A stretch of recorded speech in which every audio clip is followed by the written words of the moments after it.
Welcome to the Real Estate Pros Show, where we interview real estate investing professionals from coast to coast, as well as the service providers that serve the real estate investing industry.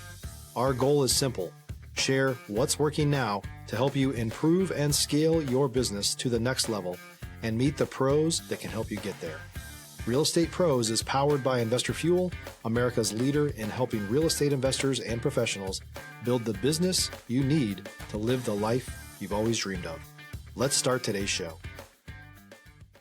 Property insurance for real estate investors doesn't have to be difficult, but it does need to be there to protect you when you need it. MyInvestorInsurance.com not only provides insurance at 15 to 30% cheaper than traditional agencies, it's built specifically for real estate investors like you.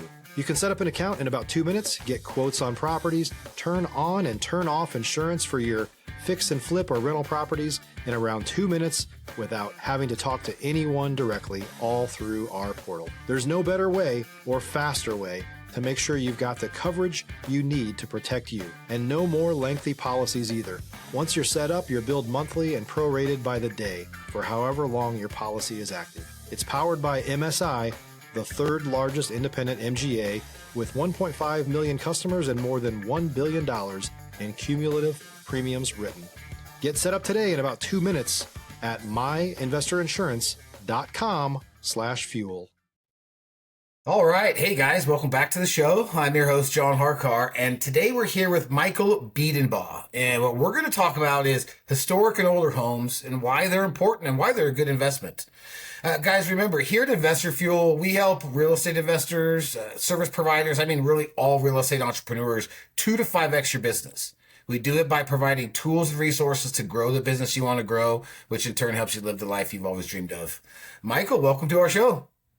Thank you, John, for having me. I appreciate it. Yeah, no, I'm excited to talk about historic homes, and I've marketed to some of those. Never had any luck with them, but before we get into the weeds and talk about all that stuff, why don't you fill our audience in a little bit about kind of your background, where you came from, how you got into real estate, and kind of what got you here? Sure. Well, thank you. So my background is kind of like the feather in the Forrest Gump movie. I have been all over the place because I love going where my whim and interest takes me at the time. And so I grew up in South Carolina in a rural setting. I grew up on a farm here that was in land that my great-grandfather farmed. In fact, the house I live in now, my office is in my grandfather's home I restored from 1926. I live within 2 miles of where my Revolutionary War ancestor lived. And so I only say that because I grew up with a sense of place mattered, right? Where I was. And I always carried that with me, even to the point of when I went to school, and as being most, 18-year-old young men in the late 70s, I really didn't know what I wanted to do. So I ended up dropping out of college and joined the Navy. And lo and behold, when I got in the Navy, scared to death, sitting there, I'm looking at the Blue Jackets manual, and there was the USS South Carolina, and I was actually able to get to serve on that because I love my home state. Yeah, awesome. I love my home state so much. So I got out of there. Then I got interested in Russia because we had Soviet Union following us around in their ships all the time out on the Atlantic Ocean. And I took Russia, when I got out of the Navy, I took Russian studies and did that for a while, went to Russia in 1990. And then I met somebody, we started a marketing business, and I did that up in New York and then brought it down, grew it to be a $5 million a year business, promotional business, headquartered here in South Carolina. And then when that ended in divorce, I was like, what do I do? What do I do with my life? And I became head of Preservation South Carolina, which was the nonprofit of South Carolina, kind of like what the National Trust is for the country. This was for the state of South Carolina. And I took that nonprofit and turned it into basically a nonprofit realty company where I would go out and find historic old places that people cared about but wasn't able to take care of. And we would either have buildings donated to us, or we had a revolving fund that I built up where we could buy old buildings, fix them up, and put them back out on the market and sell them and put easements on them. The nonprofit purpose was to save them in perpetuity. Yeah. but put them back out into the private marketplace. Stop living on an island and join the #1 mastermind in America for professional real estate investors. Investor Fuel is a community of hundreds of the nation's top investors working together to build stronger businesses and better lives. In addition to the amazing community of real estate investors acting as a board of advisors for one another, Investor Fuel members have access to 100% funding on purchase and repairs for our members only, a health insurance program, and benefits and discounts that more than pays for the membership of most of our members, meaning it's actually costing you money to not be a member of Investor Fuel. If you're looking to scale your business and build a business that allows you to live the life of your dreams, please visit investorfuel.com today and book a call with our team. And I just love that. And I love the concept of how old buildings and old places tell the story of where people live, tell the story of communities, and that's what helps give value to place, right? But one of the things I realized when I was doing that, and I did it for about 15 years, and I did that, and I realized how many real estate professionals, because I needed to use real estate professionals to help me sell the properties, Right. how so many had no understanding of old buildings, and how so many developers refused to acknowledge old buildings mattered. And, we live in such a consumptive society. I understand people like something shiny and new all the time. Right. And we also have businesses, banking, all the different systems that go into invest in a place tends to become regimented. And that regimentation had no room for anything old or look like it had to be worked on.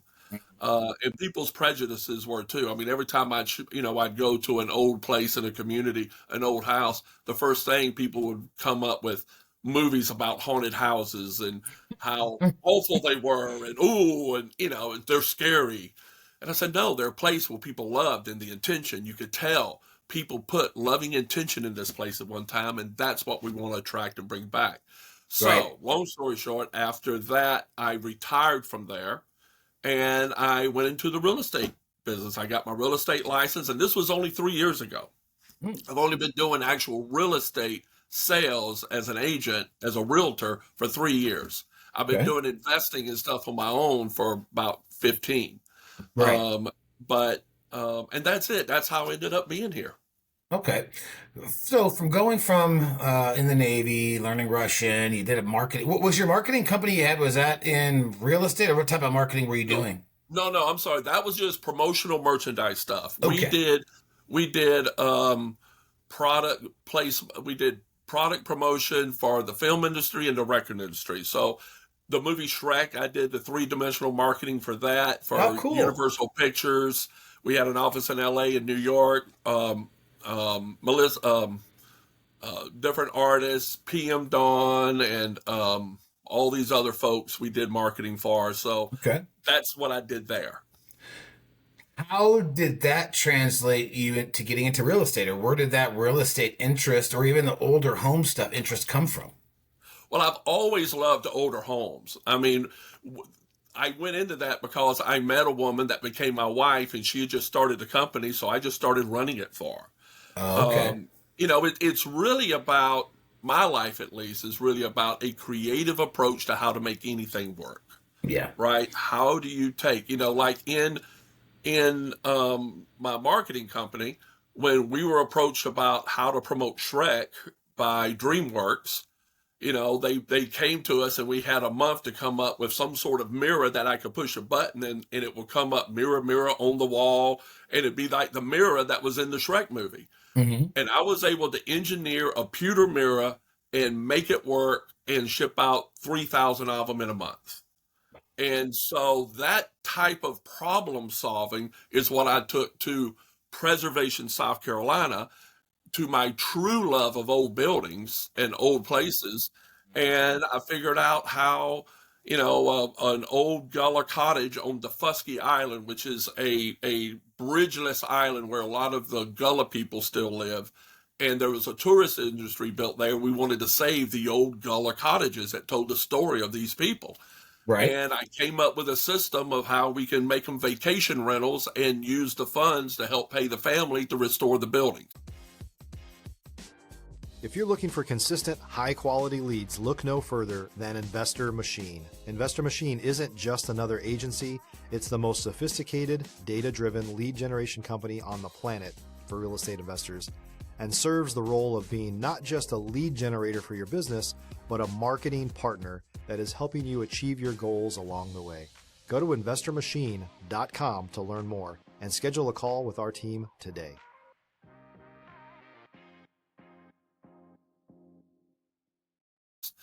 The same year, I was trying to figure out how to move an 1880s mansion, 800-ton mansion, and we had to move it 2 blocks to save it. So Jeez. in 1 year, I was moving an 800-ton mansion into one of the most business-friendly cities in the state, in Greenville. And at the same time, I'm fixing up an 800-square-foot little gullah shack underneath a live oak tree on Defusky. So I enjoy that type of problem solving and diversity. And, now I'm just bringing that to real estate, to where I see a place, how do I bridge the gap between what it looks like and value? And Got it. honestly, it's one of the most fun things is to be able to go into a place. And this is as an investor type of thing. I go into a place and I love the fact that the outside clapboard is peeling and a couple boards maybe to soffit and fascia. It's rotten looking and a little leak has put a hole in the roof a little bit, Right. because everybody looks at that as worthless. And I know, I'm not even an engineer or architect, but I know I can go in there and I can find 98% of that structure is solid. And it's all image. So I come in and get it as cheap as possible, which is easy for the most part. If it's not in a high growth thing, and plus, especially if you have an owner that has an emotional attachment to it, they hate to see it go, but they have no idea how to do it. Sure. And then you put in the amount of money to fix it up in a smart way, budget wise. And then you have and then your margin, your profit margin is the difference between pre-rehab expectations and post-rehab reality. And Right. that's your margin. I'm working right now on a little 1,000-square-foot house in a little town called Abbeville, South Carolina. And it was originally built in 1810. And it had been moved, but it was in terrible shape. I picked it up for $40,000. Oh, geez. And I'm in the middle of the rehab of it now, and it's marketed to sale at probably is comped in at about 210. Beautiful. Yeah. Are you moving a lot of these properties after you fix them? On those type of things, I have so many different things I'm doing. I try to keep it one at a time. I don't do a lot at the same time because I'm statewide. My realty is with Blackstream Christie's International, which is headquartered out of Greenville, and their commercial part is Blackstream CRE, and that's the commercial side. So I'm all over the state because I enjoy doing things I really want to do. On the commercial side, I just have no passion toward, let me help you sell a strip mall. I'm glad people out there are doing it, and I'll help someone find one. But for me to seek out a project that I can help bring life to, I look for historic stuff. So I'm all over the state. And when I see an opportunity with an old house like this, I go, oh man, this will be great. I have to also build the systems in the town. Who's the contractor I can use? Who's the suppliers? Will the bank work with me? And Abbeville was an easy one for me because I already had relationships with those people from the work I did in the town. I helped save one of their oldest churches. The spire was about to fall, and we brought in grants and helped restore the spire. So a lot of people in town already knew me from that. So I was able to have a relationship with the banker and other people to help bring resources together to make this place work, and should be finished in about a month and a half now and be on the market. Yeah. Awesome. What are some of the challenges with historic, or maybe a better question first off is why do you think investors don't go for those types of deals, maybe shun away from them, not look for them? What's the stigma with historic properties for investors? Well, there's two levels. One, just lack of knowledge about what is good versus what is bad. When Okay. you see a house with no paint on it and broken windows. If you're a new or newer real estate investor looking to launch or grow your real estate investing business, please check out Investor Fuel Club. It's a coaching community, but unlike anything you've ever seen before. And you can actually partner with members of our mastermind from coast to coast on deals right in your market. There's no better opportunity to build a consistent business than to literally partner with pros to help you avoid costly mistakes, avoid the need for capital to do deals, and help you eliminate your fears as you're starting your business. Learn more about Investor Fuel Club at investorfuel.com/club. That veneer of the house tends to make people think the whole thing is like that. If all the windows are broke out, then the foundation must be awful. And plus, it's harder, right? I mean, in a growing economy, in South Carolina, we have more people moving into South Carolina per capita than any other state in the country. So it is such a huge industry in building new houses here. And like I said before, the house building industrial complex is in new is the contractors, the suppliers, the bank, the food chain is all lined up to do this on new places. Right. And what's happened now, and you see it here, and it really breaks my heart, because back in the 60s, a housing development suburb out of Columbia, they would have gone into a forest. They wouldn't have clear cut it. They would have kept it. They would have put houses up among the trees and put roads. We have several places like that in Columbia called Forest Acres, 12 Oaks, 7 Oaks development. But now everything is so industrialized and corporatized. Just a few folks and a few companies are handling so much of this stuff. They just come in, scrape the ground flat, put in all the services, and many of them build plastic. You can see it. It's a monolithic sense of aesthetics. They all look the same. Look at new buildings, and I tell you, I cannot wait for new commercial buildings to be something other than gray, brown, brick paneling, segments all around that looks like they're in Orlando. But that's why so many are doing that, because it's easier to get the funding, financing, and things like that. Yeah, efficiency, speed, and I mean, it's turning them out, right? It's turning them out. It's not necessarily that investing into the real true quality and the feeling like you do on a historic home. Well, and so I totally understand why it's driven that way. Sure. We have lost something that I think is very important, the sense of localism and local abilities to do this stuff. It's been so corporatized on a national and even global level. I went into working with a group, actually when I was still with Preservation South Carolina, and they had this group had bought a 160-acre farm. It had one of the oldest houses in the county on the front, gorgeous oak trees, beautiful 2-story house, inside built in 1830. And their plan was to scrape everything and erase it.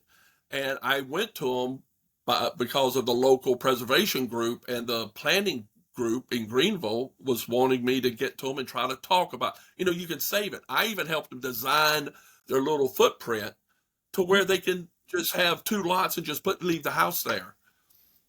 They refused to do it. When I went inside to talk with them, there were 30 different plans all around their building for all the developments they were putting in. Quarter-acre lots with septic tanks all over Greenville, making tons of money, funded by Japanese funding. And so that's what we've become in our development. That, and I understand people getting involved, they make lots of money at it. It just doesn't fulfill me and what I think is important. And there's a lot of us out there on local levels doing it.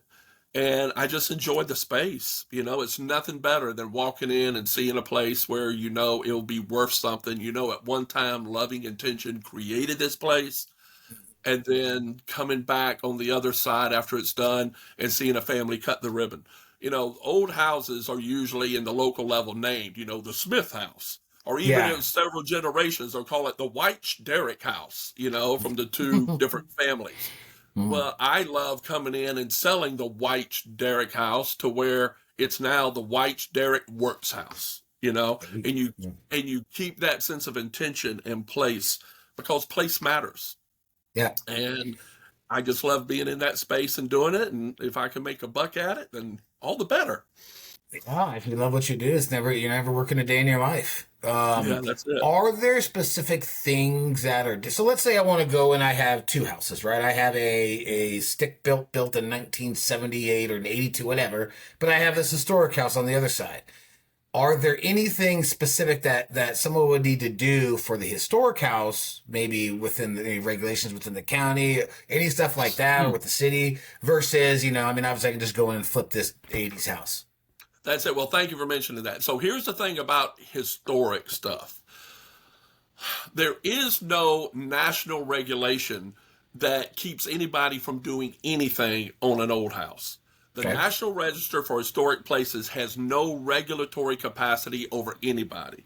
All it does is designate it, whether it's historic. And it's not even mandatory it be designated. The only reason a house is on the National Register is because somebody cared enough to spend a year filling out the paperwork, submitting it, and getting it approved. Just because a place is not on the National Register does not mean it's not important, because somebody just didn't take the time to do that. Sure. But where the regulatory comes in is rooted in local, in state, in county, and in cities and municipalities. They set up overlays, and many times they utilize the National Register nomination of either a structure, but you can also have National Register districts where a whole district or a whole neighborhood will be on the National Register. And they will take that language and take that whatever expertise was done to make that, the descriptions and how important it was, and fold that over into local oversight and local codification. So that, if you want to change this, you need to use something called Secretary of Interior standards. You can't just rip off those columns on the front porch.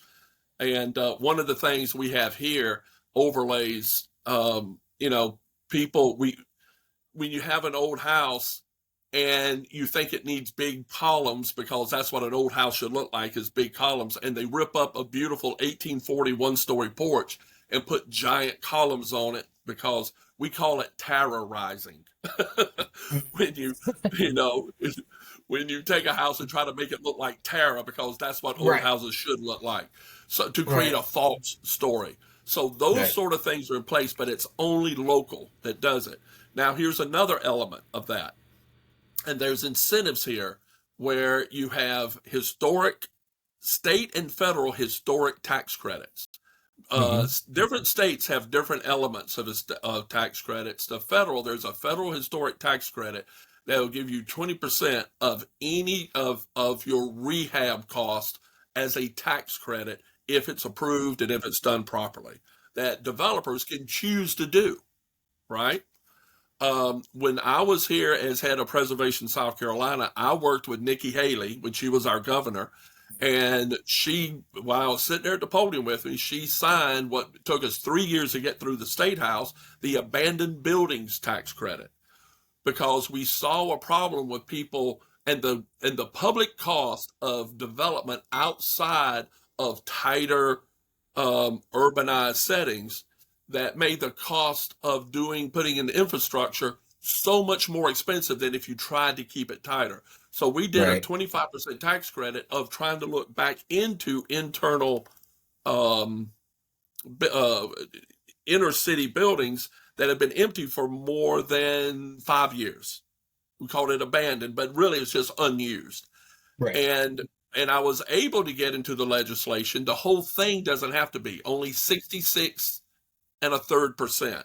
And the reason I use that is because 66% would reflect in a lot of small towns, and you've been in them, they'll have several, 1 or 2, 3-story buildings in a little town.